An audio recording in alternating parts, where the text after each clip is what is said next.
Urusan Pilpres kemarin kita bukan ngomongin Jokowi dan Prabowo saja. Prabowo juga nggak alim-alim amat, nggak soleh-soleh amat gitu ya. Kita bukan milih dia doang gitu ya, tapi kita milih ma ba'daha, apa setelahnya.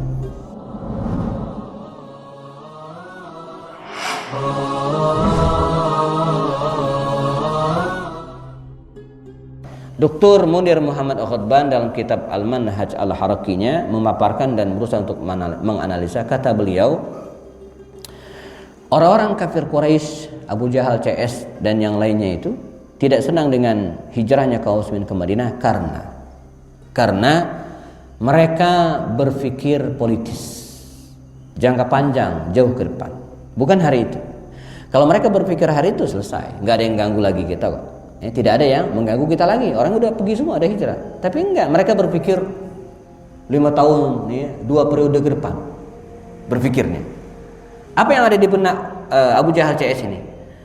Rasulullah dan kaum muslimin kalau dibiarkan hijrah ke Madinah, suatu saat mereka akan tumbuh, berkembang dan besar di Madinah ini. Nah, kalau mereka tumbuh, besar, berkembang, ini bahaya. Pertama, ini urusan perut, Pak. Madinah itu merupakan lalu lintas bisnis mereka. Orang Mekah itu tidak mungkin bisa nyampe ke Syam kalau nggak lewat Madinah. Ini kalau Madinah gede, bahaya kita nggak bisa lewat lagi. Ini urusan perut emang. Maka jangan heran hari ini kalau banyak beberapa orang yang, mohon maaf ya, sangat tidak senang dengan kemajuan kaum muslimin, naiknya tokoh-tokoh Islam ke panggung kekuasaan. Mereka nggak senang, wajar, karena mereka jatahnya akan tersingkirkan. Jadi jabatan-jabatan penting itu akan terambil alih. Maka saya bayangin kalau kita agak sedikit ngomong politik urusan Pilpres kemarin kita bukan ngomongin Jokowi dan Prabowo saja. Prabowo juga nggak alim-alim amat, nggak soleh-soleh amat gitu ya.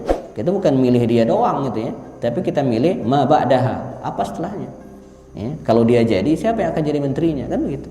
Kalau dia jadi, siapa yang akan jadi stafnya. Kalau dia jadi, kebijakannya bagaimana gitu. Jadi kita bukan milih 2 orang ini doang, bukan ya. Dua-duanya nggak ada yang bagus gitu ya, tapi kita milih kalau mereka terpilih siapa akan jadi menterinya. Nah, Abu Jahal juga begitu, dia berpikir. Karena itu kata Buya Muhammad Natsir, saya pernah nulis buku judulnya Sang Maestro Dakwah, Buya Muhammad Natsir. Beliau mengatakan umat Islam itu harus berpikir politis, artinya berpikir untuk ke depan, 5 tahun, 10 tahun ke depan. Kalau saya milih orang ini 5 tahun ke depan, gimana nasib Kota Bogor? Kalau saya milih orang ini, gimana 5 tahun nasib DKI Jakarta? Kalau saya milih orang ini, bagaimana nasib masyarakat secara umum? Jadi berpikir ke depan, bukan milih. Kalau saya milih orang ini, kenapa? Dia ngasih saya uang 100.000. Itu bukan berpikir politik. Saya milih orang ini karena dia ngasih saya sembako gitu kan. Saya milih orang ini karena dia ngasih saya kalender gitu ya. Enggak, bukan begitu. Jadi Abu Jahal itu cerdas, dia berpikir untuk masa yang akan datang. Nah, karenanya menghadapi hal seperti ini, Nabi menyiapkan diri. Apa itu? Pasukan perang.